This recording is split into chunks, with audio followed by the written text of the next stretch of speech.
आजकाल खूप काय रेडीमेड मिळतं गणपतीच्या डेकोरेशनसाठी. हे लाल वगैरे फुलं वगैरे लावले रिंग पण भेटत होती. आम्ही गेलो गणपतीच्या डेकोरेशनच्या शॉपिंगसाठी. पहिलं मी घरीचं काम आवरलं, कारण घरचं काम फटाफट झालं की बाहेर वेळ लागला तर काय प्रॉब्लेम होत नाही. कढी बनवायची होती आज मला. कढीचा बॅटर तयार करून घेतला.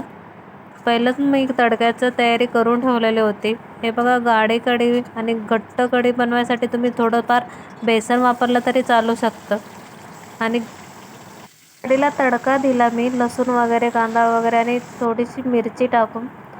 आणि मी कढीचं बॅटर पहिलंच बनवून ठेवलेलं. ह्याच्यामध्ये मी सगळे मसाले यूज केलेले होते, त्यामुळे मी जास्त करून तडक्यामध्ये नाही टाकले, कारण बॅटरमध्ये मी मसाले ऑलरेडी टाकलेले होते. मग कढी बनवून तयार झाली माझी.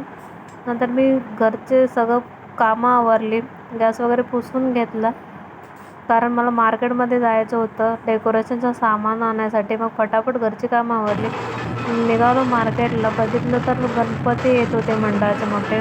नंतर गेलो फूल मार्केटला. फुलांचं पण व्हरायटी होती, छान छान होते.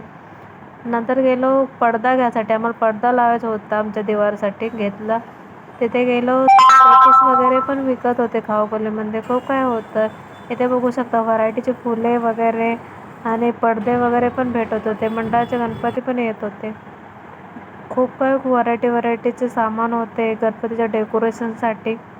आम्ही पण घेतले. नंतर ह्या लड्या घेतल्या माग लावायला. नंतर पाट घेतला. नंतर घरी आलो.